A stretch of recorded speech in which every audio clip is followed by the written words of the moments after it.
Good morning to you all. Good morning. Ms. Sigalala, good morning. Good afternoon. Good afternoon.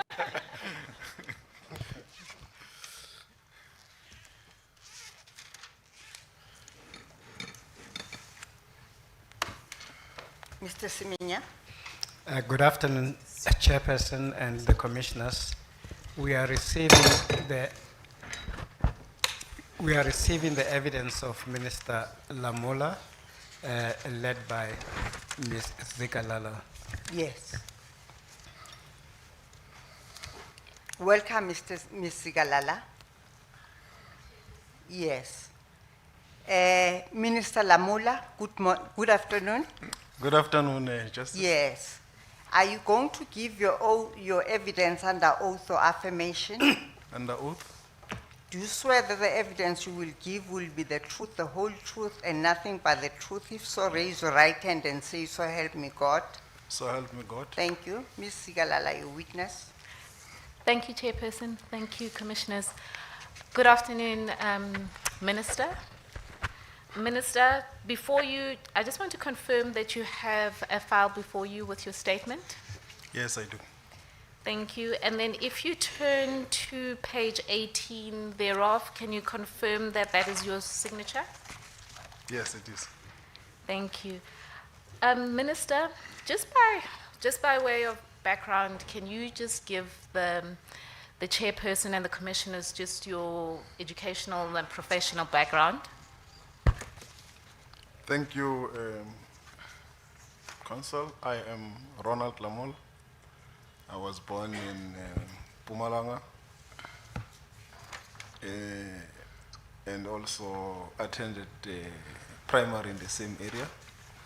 I am attended at the University of Venda, LLB, and I'm an attorney of the High Court of South Africa. I practiced for 10 years as an attorney before I was called to Parliament and became the Minister of Justice and Correctional Services. And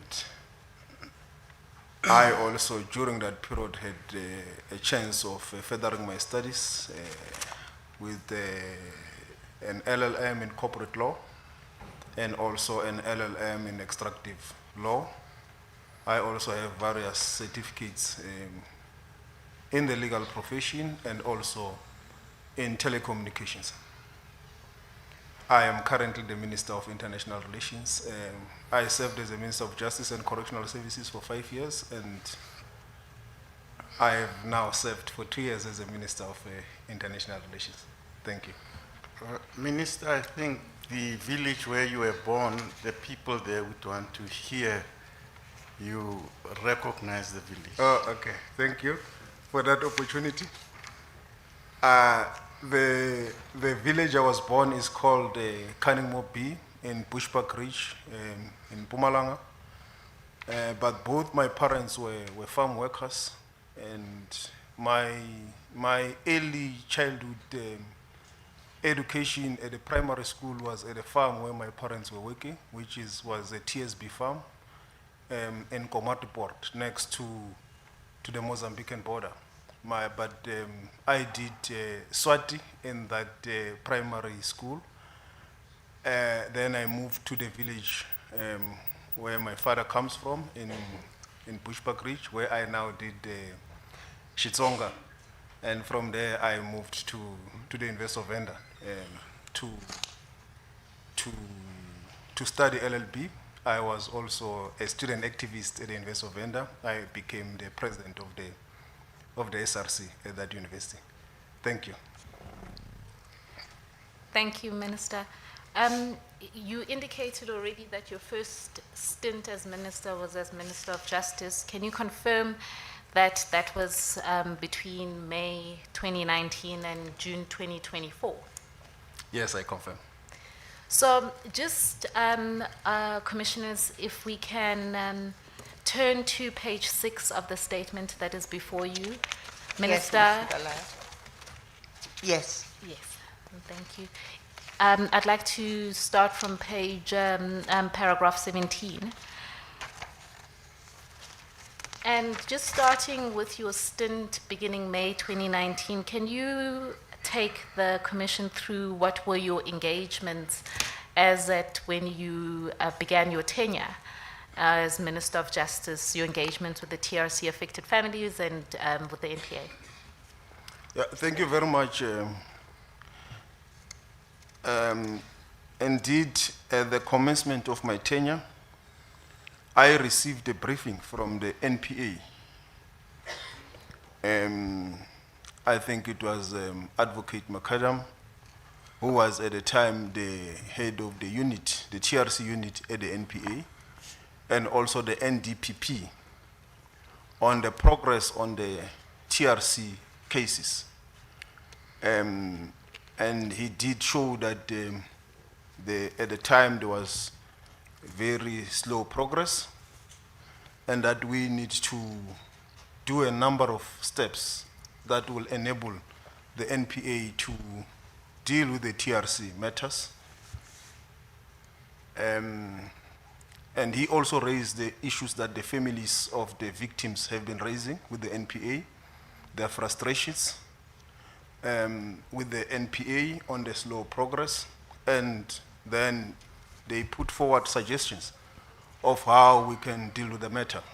And one of the suggestions was to engage with the National Treasury to increase the budget that will impact the TRC unit.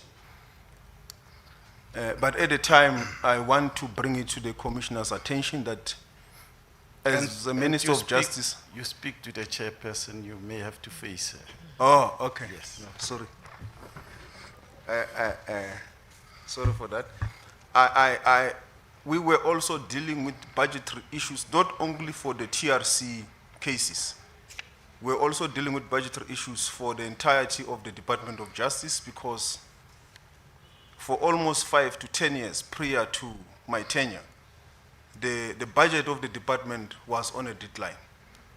One of the huge impacts to the NPA was that they could not appoint aspirant prosecutors for a period of about 5 years.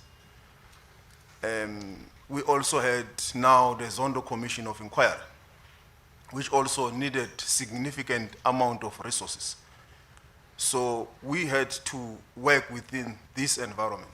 And we then agreed with the NDPP and the Director General of the Department of Justice that we'll need to approach the National Treasury to allocate resources for the department and the NPA, and also that the TRC matters need dedicated resources. The second issue was that he raised was the capacity within the NPA, the unit, that they didn't have enough personnel. And again, we agreed that we need to give support for them to appoint the personnel that they need to be able to handle this matter.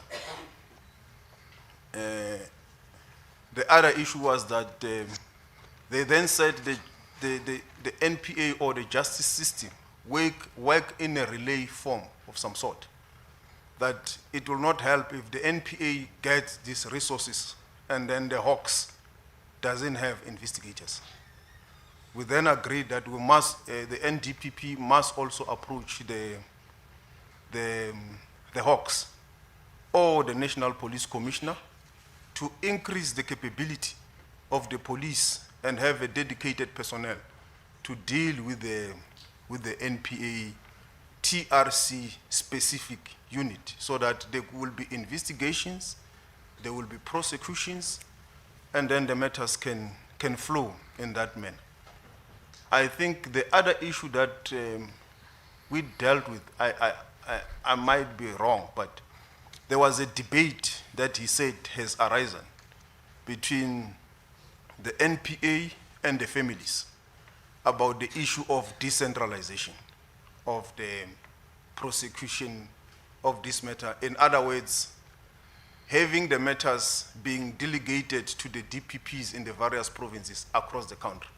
That if an incident has happened in the Eastern Cape, it must be prosecuted by the DPP in the Eastern Cape and his team there. Similar, if it's in Gauteng, it must be handled at the provincial level with the team in the Gauteng, so forth. So with Mr. McAdam becoming the overall coordinator with whoever that he will be working with, the families did not favor this according to him, the briefing that I got at the time.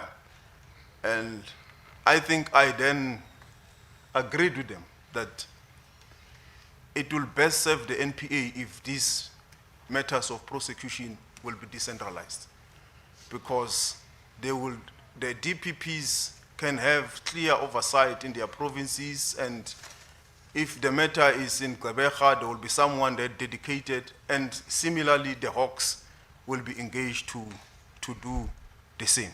So I think that is my first recollection of the first interaction of myself with the TRC matter. Thank you. Can you then now also then take the commissioners through what were your engagements then with the families in and around that time? Yeah. I think my first engagement with the families happened during the COVID period.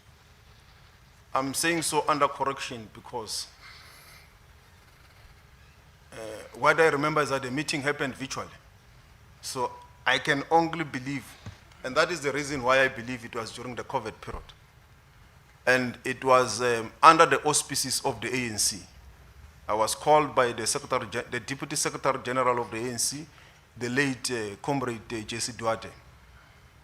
I think it was myself, Deputy Minister Jeffrey, and the representative of the families. I think it was under Foundations for Human Rights, Yasmin Suka, yes, and I think there was also Hefner. I might be mixing up, but those were the representatives of the families, and there were others who were in the platform representing the families. They then raised an issue with us. One was the budget issue, which we did acknowledge that indeed there is a budget problem, there is a challenge, which we are addressing with the National Treasury at the time. Secondly, they raised the issue of dedicated resource, and that we should establish a unit on its own for the TRC, which I responded, if I'm correct in this, that this is where the issue of decentralization, they raised it, that they've got a problem with this approach that the NPA is now taking to decentralize these matters. And then we did say that in our view, the decentralization will enable the matters to move, to be, it's better to test this in practice other than being stuck with the debate as to how best to handle the matter, because the NPA believes that if this matter is handled at the provincial, district, or regional level, it will have dedicated personnel, prosecutors who will handle it, and also there was also an engagement with the Hawks to do the same countrywide. I think that was my first meeting with them, with the families. The other issue that they raised was the number of the issues that they were concerned that these delays, the witnesses are dying. The more the matters are being delayed and so forth, the witnesses are dying, and that we made a commitment that we will work with the NPA to resolve these teething challenges. But it was made clear even then that I agreed with the NPA on the decentralization, because I thought it's the best way also to handle the matter. And then we I think that was my first meeting, and then I delegated the deputy minister to take further engagements from then with the families. But I also had other interactions in events and activities with the families. The one that I recollect is the one that happened in Craddock in one of the commemorations, where we also had some discussions. And I think there was also another one in Johannesburg Central under the family of Timoli Agat. There was some form of commemoration which I attended, where there was also some interaction with the families. I think another one that may not really be relevant for the purpose of prosecution, but it is in relation to the TRC, was where I also came to the Constitutional Court. There was a group of women that was protesting on the reparations of the TRC, the issues of compensation and so forth. That was at the Concord. They had been there for quite some time. If I'm not mistaken, it was almost like a month or so. The Tumaini or Tumamini group. Kulumani. Yes, Kulumani. Yes. Thank you, CJ. It looks like you are younger than me. So I wish. So again, there was a structured discussion with them on the way forward with regards to their matter of compensation, where we clarified that it will be difficult to reopen the list of beneficiaries on the reparations process. But if there is clear evidence, we can find the ways to support them, for them to work with the TRC unit, including on education for the children and so forth. So it was a more of a reparation and compensation issue, not in relation to what this commission is currently dealing with. Thank you. Thank you for the context and background that you've given in relation to some of your engagements. From paragraph 19 to about 21 of your statement, Commissioners, that's from page 6 to 7, you set out the kind of legal and the legal background and the legal framework within which you understood your role as the minister vis-a-vis that of the NPA. And could you then explain then to the Commission what you understood in that context it meant for you to be taking final responsibility as set out? Yeah, thank you. Was that my role as the final responsibility was to ensure that the NPA has the resources, the policies is in place for them to do their job, and it's for me to demand accountability,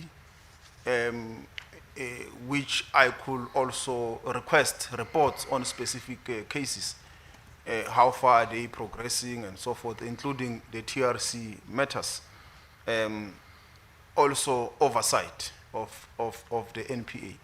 But my understanding was that the prosecutorial decisions remained theirs, and they should be assured, and we should always be clear that this is is something that the minister can't do anything about. It's their own independence. Thank you, Minister. I'm now reading or looking at your statement from page 7, paragraph 22. And now taking your understanding about what was the legal framework, how then, or what steps, and it's set out from paragraph 22, what steps did you start taking to start capacitating the NPA or capacitating the NPA for purposes of its prosecutorial functions? Yeah. As I've said earlier on, for the NPA to be able to execute their mandate, they need resources. And prior to my term, they were really struggling financially. So we had to engage with National Treasury, and I think at the time National Treasury came to the party for the NPA. It was not specifically dedicated to the TRC, but there was a ball figure to improve the finances of the NPA, which also helped the process with regards to the TRC cases. And as a result, they were now able to appoint people in that space of the TRC prosecution, including support staff, where I also had to write to the Minister of Public Service and Administration to request support, in particular for this unit of the NPA on the TRC, which we did, and we did receive concurrence from DPSA, and the staff was appointed to capacitate the NPA to deal with this. I also received a report from the NDPP that she has engaged with the head of the Hawks and the National Police Commissioner, and they've committed to put 40 investigators. I think these were retired investigators, so that the relay effect that I spoke about, that firstly there will be investigations, processes will unfold, and when investigations are concluded, it will then lead to the NPA prosecuting will then happen, because the NPA itself was already being capacitated, was gearing up to handle these TRC matters. And we were now believing that with this ramping up and capacitation of the NPA, they will be able to handle a number of matters, and the police should not be left behind.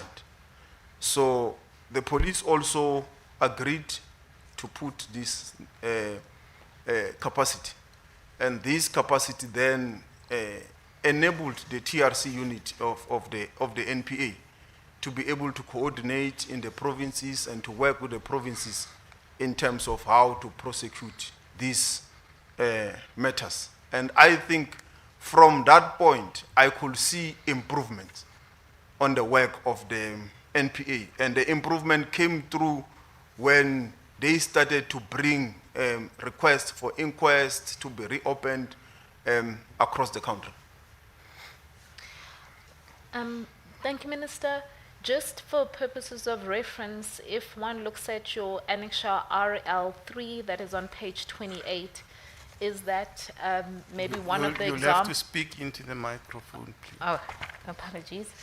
Can you hear me better now? Yes. I can hear myself better. If you look at Annexure RL3, that is on page 28, that is a memo or a letter from the Yes. Department of Public Service and Administration. Is that an example Yes. of the kind of administrative steps that were being taken? Yes. Yes. Commissioners, I'm not certain if there's anything further you want to add, but for purposes of your reference, just that annexure.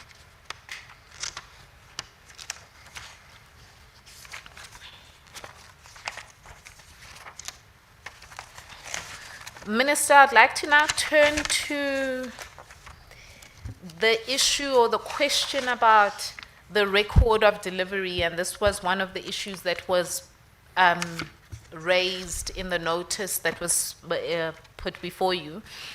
And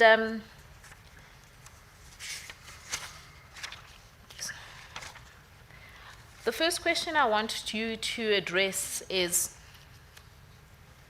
in your opening statements, when you were talking about your discussions with, is it Advocate McAdams, he indicated that there was slow progress in relation to the prosecutions. Now, can you, and we're starting at the end here, but can you reflect back on your tenure as Minister of Justice, and can you speak about the position that you found when you arrived, and how was the progress throughout your tenure? We will go through the various cases. I just wanted you to just reflect on that at the moment. I think from what I found and what I then resolved to to be preoccupied with after my briefing with Advocate McAdams was a preoccupation to ensure that there is prosecution on the TRC matters, and that this prosecution is well supported from myself as the Minister of Justice, and that it will also be not only be through word of mouth, it will be shown in action. And this action was the support for the National Treasury's adjustments, the SAPS, the DPSA, and all efforts, as the Commission can see, were put for me to support the work of the NPA to ensure that there is prosecution on these matters. So I believe that even after I then took over and up until the end of my term, this was the most successful period of dealing with TRC matters since the dawn of our democracy. And this can be proven by the facts. The cases that came to me for reopening after this work of recapacitating the NPA and the SAPS. So commissioners could look from the period 1994 up until 2019. The difference is tremendous, and cases are there to prove it. And this was because of the work that we put to support the NPA. So if there is anything that could be checked, I believe that this can speak for itself. The states, the matters, how they came forward, and also what then happened beyond 2024 during my tenure. So I will characterize it as the most successful period of prosecution or of taking forward the TRC matters in a post-democratic South Africa. Minister, can you then begin to take us from paragraph 26, or we can start from paragraph 26.1 on page 10 of your statement? Paragraph? 26.1 on page 10, paginated page 10. Oh, okay. Do you want him to read that? I have it now. Yes. Yeah. If you can take us through the various examples that have been set out from paragraph 26.1. Okay, thank you. On 16 August 2019, I formally requested the Judge President of the Gauteng and KwaZulu-Natal Division of the High Court to designate judges to reopen the inquest into the death in detention of Dr. Nel Agat and Hussein Hafaji. That request was made in exercise of my statutory powers to facilitate the reopening of the inquest, which were warranted in terms of Section 6D of the Inquest Act 58 of 1959. And the copies have been attached, RL4 and RL5. In 2021, to support the NPA's decision to pursue TRC-related cases, the Minister approved a request to employ additional personnel to increase prosecutorial and investigative capacity and to make the necessary budget available to enable those matters to proceed. If you mention the paragraphs, it would help. Oh, paragraph 26.2 Yes, you have read it. and paragraph 26.3, a new acting head of Priority Crimes Litigation Unit was appointed and decentralized model implemented, in terms of which directors of public prosecutions in the relevant jurisdictions assumed responsibility for investigations and prosecutions, with the PSCLU providing oversight and coordination. To give effect to this model, dedicated capacity was created within the NPA to focus specifically on TRC matters. 13 additional prosecutors were appointed, bringing the total to 23 dedicated prosecutors working on these cases in collaboration with 34 dedicated DPCI investigators who were appointed to strengthen the investigative capacity. 26.4, as a result of these measures, 53 cases were receiving active attention nationwide by April 2021. By March 2022, that number had increased to 115 matters under investigation. These cases were identified from the TRC report, evidence presented before the TRC, reports from family members of the deceased persons, and audits of deaths in detention. A further audit of deaths in detention reported by the TRC identified 57 additional matters, and 3 more cases were opened following representations from victims. 26.5, the inquest into the 1982 death in detention of Ernest Dipale was reopened in 2021 and concluded in 2023. The court held that the security branch of John Foster Square was responsible for the Ernest Dipale's death and identified further suspects for investigation. The approval of the reopening of this inquest is found and attached as RL4. In 2022, 26.6, former security branch and reaction unit officers were indicted for the murder of Kefas Nyoka. The trial commenced in April 2023 and concluded in late 2025 with the convictions of murder.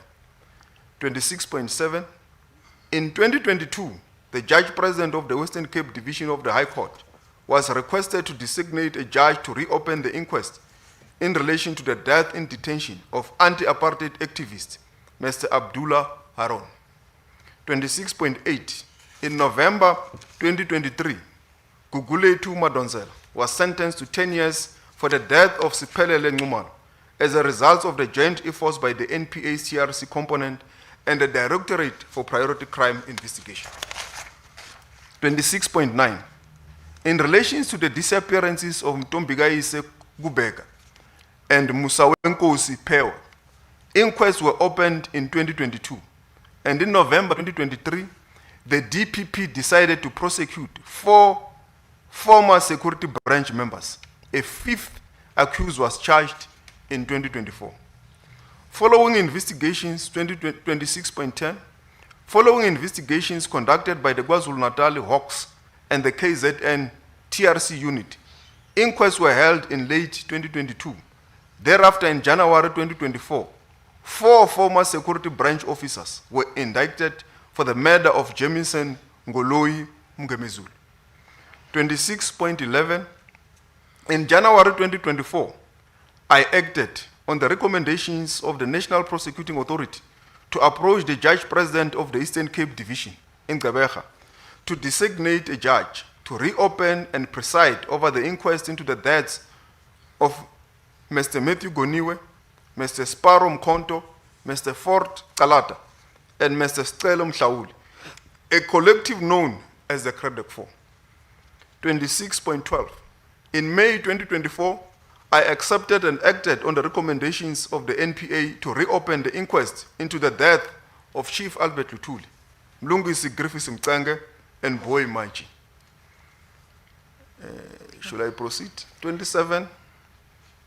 These steps demonstrate some of the progress made during my tenure as Minister of Justice following the steps taken to capacitate the NPA, as discussed above. I have attached various press releases related to the matters discussed above as RL9 to RL12. Thank you, Minister. If you could just, for the Commissioner's records, Annexure RL9 begins at page 71. Minister, if you'd like to just have a look at those.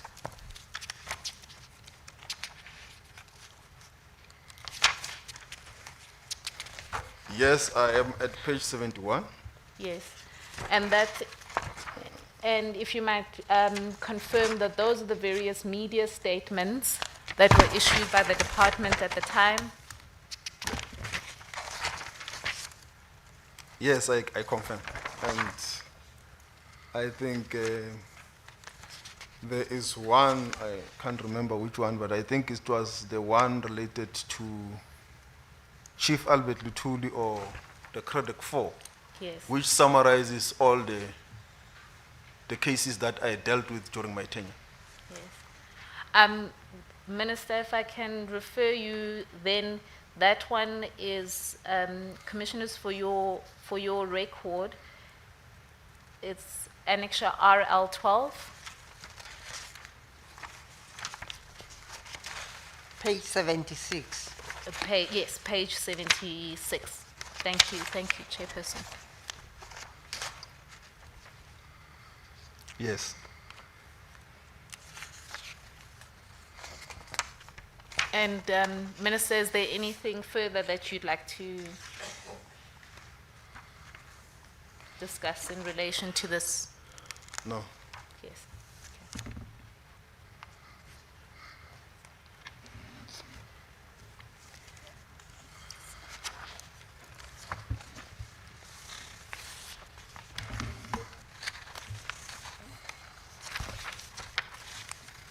Chairperson, Commissioners, we then want to then turn to the discussion in relation to the establishment of the Commission of Inquiry. And for that, I would ask that you turn to page 13 of the statement.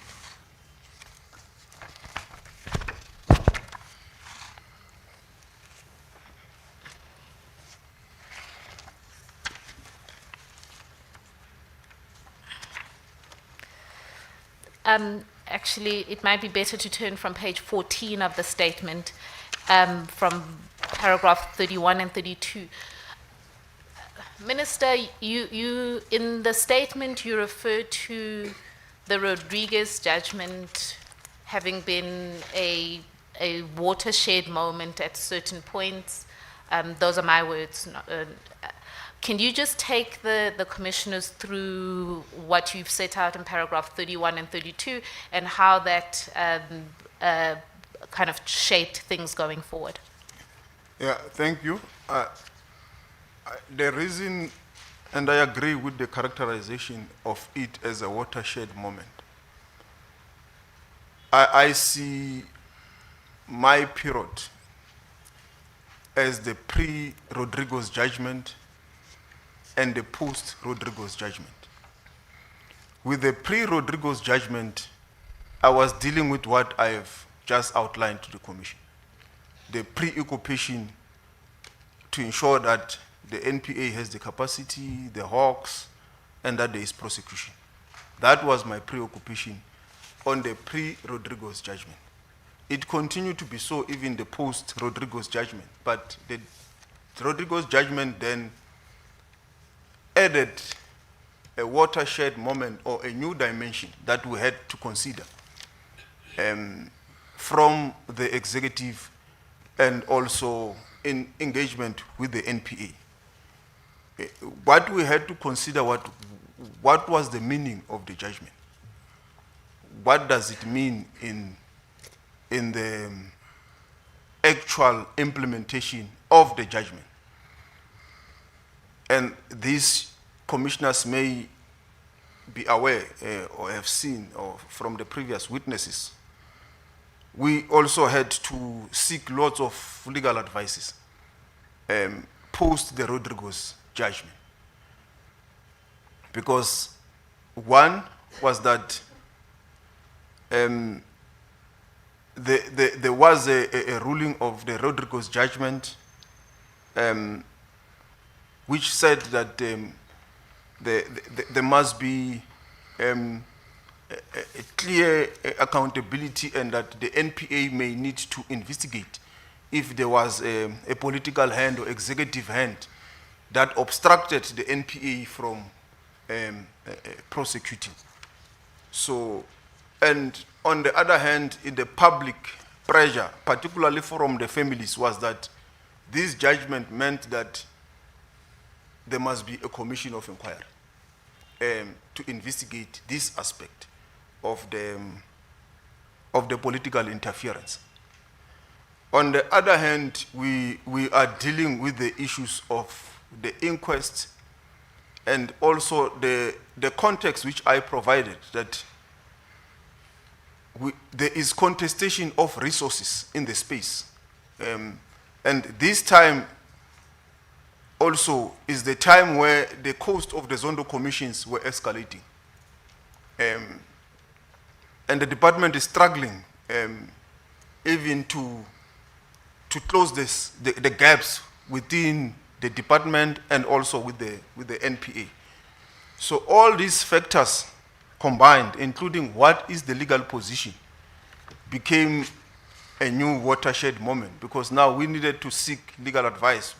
Then what should be the legal position? And our understanding as we were engaging was that firstly, we will need to allow the Rodriguez case to run its course. With that, I mean to be concluded in the appeal courts, so that there can be legal certainty about its application. But there were other issues that for me became obvious, that because the prosecution of these matters is ongoing, we needed to assure the victims and the families that prosecution must continue and will continue, and there will be no interference with the prosecution. That must continue, because it's not going to stop because of the Rodriguez judgment. But at the time, we could not really consider whether there should be a commission of inquiry, what is the best course of action. So for me, that then it is what I term the watershed moment of the Rodriguez judgment. Minister, can I ask you to then go to page 15 of your statement, from paragraph 34. I don't know if you'd want to read 34, 35 into the record, okay. or if you want to discuss. Mr. Galala, he's your witness. You must not ask if you don't know whether he's going to read it. You must direct him if you want him to read it into the record. Yes, thank you, Chairperson. So, Yes. Minister, then could you, looking at paragraph 34, 35, could you read those into the record, and then we can discuss the issues emanating from there? Yeah, thank you. 34, the power to establish a commission of inquiry does not vest in the Minister of Justice. It is a constitutional prerogative of the President. The role of the Minister in relation to commissions is administrative and supportive, once established, and not constitutive. While a minister may, within his or her discretion and upon proper consideration, make a recommendation to the President that a commission be established, the decision whether or not to do so remains that of the President alone. I had no legal authority to create such a commission, and any suggestion that I refuse to establish one attributes to me a power I didn't have or possess. I recognize that the matters concerned involve grave human rights violations, and that the families have waited many years for accountability. That frustration is understandable. However, the exercise of public power must remain lawful and within constitutional limits. A minister cannot act simply because a request is made or pressure is exerted, however compelling the case, the cause. Decisions of this nature must fall within the powers conferred by law. Thank you, Minister. So from paragraph 36 then, we then discussed the various states, you discussed in the various, in these paragraphs, the various steps that were taken to get legal clarity. So could you take the commission through the advices that were sought as discussed in paragraph 36 and 37 of your statement? Should I read it or just explain? Or you can read it into the record, and then we Okay. can then look at the annexes. Following 36, following the Rodriguez decision, in 2022, the Deputy Chief State Law Advisor recommended that I appoint an investigating panel to examine alleged interference and delay in the prosecution of TRC matters. I engaged directly with the NDPP on the recommendations and thereafter wrote to her confirming the legal position. And the legal position is that the investigation of alleged misconduct within the prosecuting authority does not lie within the power of the minister. It falls within the statutory authority and discretion of the NPA itself, including under Section 21 of the NPA Act. I did not assume a power that the law does not confer. I attached the memorandums as RL 6 to RL 7. Minister and Commissioners, for your records, RL 6 can be found at, Page 58. yes, page 58 of the bundle. And RL 7 can be found at page 64 of the bundle record. Minister, can you then continue to paragraph 37? Paragraph 37, during 2022, the NPA, acting within its powers and with my support, appointed senior counsel to lead an investigating panel to examine allegations of interference and delay in TRC-related prosecutions. A copy of the memorandum is attached as RL 8. Yes. And Minister, then to complete then this section, can you continue then to paragraph 38? You've already outlined it earlier in your evidence, but if you can just read this into the record. Paragraph 38. This position must be understood in the broader institutional context of the NPA's needs as set out above. In those circumstances, the rational course was to ensure that the constitutionally mandated prosecuting authority was properly equipped to perform its function, directing available funds and executive attention towards institutional strengthening was a more immediate and effective mechanism for advancing accountability, particularly where prosecutions were the relief sought by the affected families and required by the law. And continue to 38 and then 39 and 40 on page 17. Paragraph 39, commissions of inquiry are significant fiscal institutional undertakings. They require extensive funding and long-term administrative support. There has been legitimate public concern regarding the cost and duration of commissions and the burden they place on the public purse, particularly where existing constitutional institutions are already empowered to investigate and prosecute. And then finally, paragraph 40. The NPA is a constitutionally and statutorily designed body to prosecute criminal offenses. The courts adjudicate those matters once enrolled. In exercising my oversight responsibilities over the prosecuting authority and the broader justice system, my primary focus was to ensure that available resources were directed towards strengthening these institutions so that they could fulfill their constitutional mandate effectively. Thank you, Minister. Minister, then I want to turn to the last issue in your statement, which was raised in the notice that was put before you in relation to a question you had been asked at the Justice and Portfolio Committee meeting on the 8th of December 2021. And the question was whether government had been hampered by a decision taken at CODESA not to prosecute TRC cases. Could you address that question when it was addressed to you then, and also then address the Commission in relation to what is your answer to that question now? Yeah, I said I was not aware of such a decision at CODESA, that there should be no prosecution of TRC-related matters. And as the commissioners can see, and I believe also the families themselves in their applications for requests to cross-examine me, they acknowledge that there was work that I did. there was tremendous progress during my term in office. So I was not aware. That's why I went in with a spirited energy to ensure that there is prosecution, there is investigation. I was not aware. Even the president never raised the issue that with me that I must slow down on the work that I was doing to support the TRC matters and all that. But as commissioners could see the dates, I rely on records with regards to CODESA. I was in primary school, really.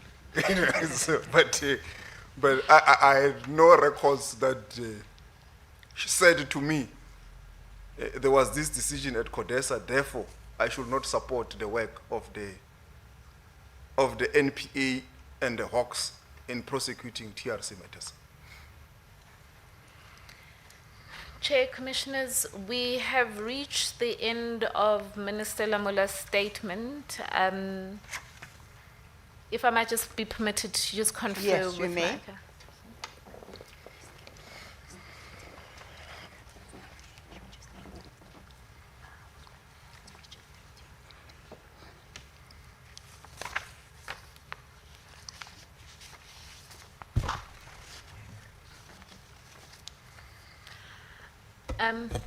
Minister Lamola, for purposes of your statement, I think we have covered those issues that were outlined in his statement. Yes. Does Thank that you, Chair. conclude your evidence in chief? That would conclude our evidence in chief. Thank you.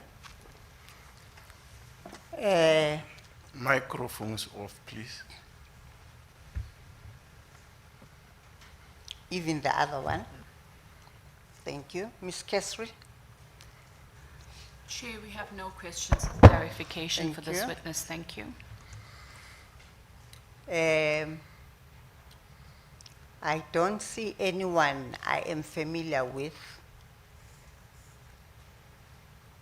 You are with Ms. Kesri? Yes. Is there anyone online who would want to put clarificatory questions to Minister Lamula? Good afternoon, Chair.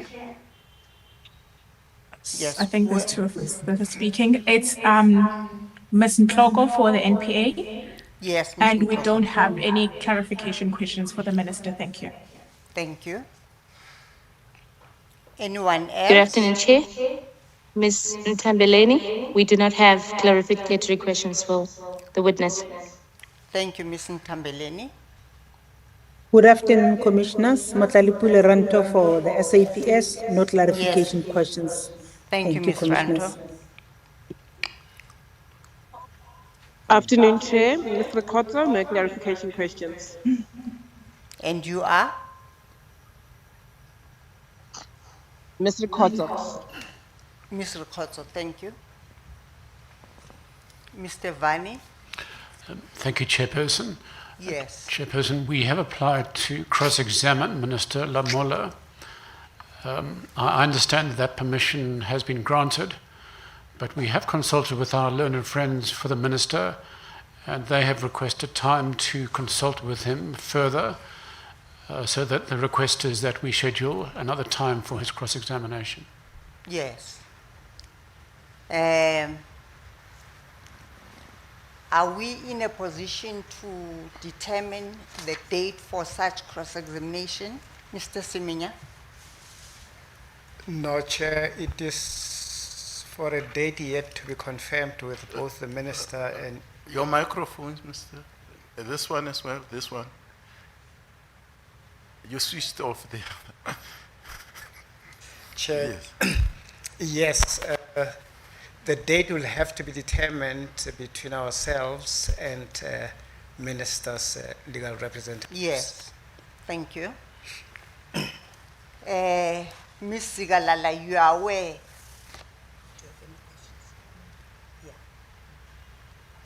You are aware of the application that has been brought and been granted to cross-examine Minister Lamula? Yes, Chairperson, we received the application yesterday afternoon. Yes, thank you. Minister Lamola, thank you for your evidence. I just want your views on two matters. The TRC report was released in 2003, and you assumed office into 2019. And it's your evidence that your tenure saw the most successful period on the TRC cases. Now, what did you think of the 16 years before you took office and the time that the TRC report was released? It's a period of 16 years.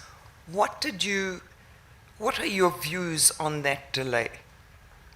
I didn't understand why these matters had to wait for me. So, and also the fact that when you look also in that period, the fiscal position of the country was in a more better position. Even the crime level, the priority issues that the criminal justice system had to deal with had not yet evolved to a complex situation where we were now, where we had to also deal with the issues of state capture, violent crime, and all these resources that now had to be dedicated to what was in front of the country. And we had to take from that when we're engaging with the National Treasury to provide the support to the NPA. So yeah, that was my reaction. I think I mentioned it even in Parliament, that I really don't understand why this had to wait for us when we are dealing with real competing priority crimes in the country that this money should be used for if these matters were resolved a long time ago. Okay, thank you. And then just your view on this. You say you approached your tenure with spirited energy, to quote you. You approached the TRC cases. Now, I'm trying to understand why previous ministers of justice your predecessors, why they didn't approach these TRC cases with the same rigor. What are your views on that? Yeah, I don't know, because as I've said, from when I was in the office, there was nothing that was hamstringing me as the Minister of Justice to support the work of the NPA and the Hawks. So I will not know really, I can only speculate, but during my tenure, there was nothing at all. It was a freeway. The president never said slow down, stop, or look at this is sensitive, no, nothing. So I just continued with my job. And there were no impediments Nothing, zero. to you doing your job? Nothing, zero. I never even received a phone call. So Yes. I will not know. Thank you very much. Yeah. Minister, can I ask the same question differently? Did you engage any of your predecessors and ask them, but what was the inkinga? What was the problem? Yeah, I'm not. There was a handover report from former Minister Masuta to me. But I'm no longer remember whether we did discuss the issue of the TRC, because I think at that time I was not fully aware that there is a challenge. I only became aware that there's a challenge after I spoke with the NPA through Advocate McAdam and the NDPP when they told me about the challenges. So by the time the handover happened, it was just a week after I assume, and I don't think we went that deep on the discussion. So I never had that chance. Yes, thank you. Thank you. Minister, we thank you for having availed yourself to come and give evidence before this commission. As you are aware, an application to cross-examine you has been granted, and you will be expected to return to this commission on a date to be determined for your cross-examination. We thank you for attending. Thank you, Commissioner. As the council has said, I have no objection to the cross-examination. Thank you. These proceedings are adjourned until tomorrow at 10 o'clock.